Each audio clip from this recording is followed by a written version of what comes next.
Excuse me, officer. Yes. I heard that Shady is going to be released tomorrow. Yeah. Will you do me a favor kindly? Gani? Ask him to see me before he leaves. Nataka kumtuma kwa sisi yangu Ann. By the way, tell your sis to be careful that man. Akili yake bado iko sawa kabisa. Huyu boss ni kama bro yangu tu.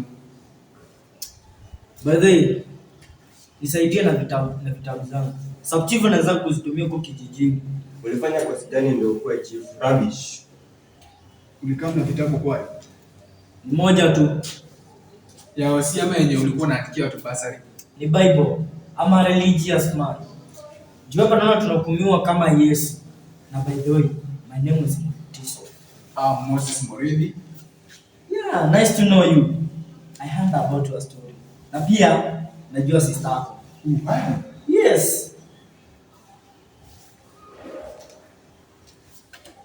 Motiso, nisikia wewe subscribe yangu. Mose, have something for your breakfast.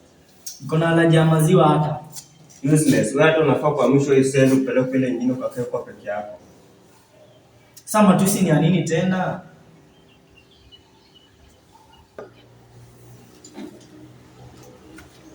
Wewe piga siku moja before arudi. Asante. Watu ni kuokoleana. Bidhaa watu kuwa wabaya. They are murderers. Hata sitaki kukumbuka. Walipiga sister hadi akapoteza sikio moja. Imagine kupiga a innocent lady shwari. Check out bro. I'm sorry. What did I hear? Nimesema nini? By the way, let me tell you now. I hate people who sympathize with me. You need a rest. Kelele ni nini huku tena? Mnapigana eh? Wewe criminal, shida yako kwa gani? Ile seli nyingine kulikuwa na vurugu. Pia kumeleta vurugu. Umesikia kitu inaitwa kinyonga? Nilisikia wakati wa mwitu.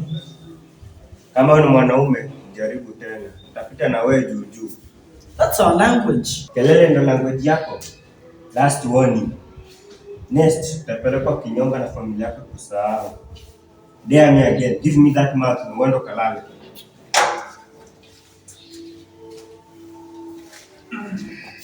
Corruption will never end. But I thank my God that Shady is out. Pia mimi nafaa kuwa nimeoa. Enjoying life with my family. But what? Our future is limited. Am I even supposed to forgive them? No. But why? No. Mose, are you okay? Yeah, I'm good. I have to do the job of my dream, no matter what it takes. Mose. Bye. Nitawaombea sana. Wacha kwanza nipike kwa ofisi ya Please officer, is there hope? Kuna matumaini saidi ya kwangu? Hakuna.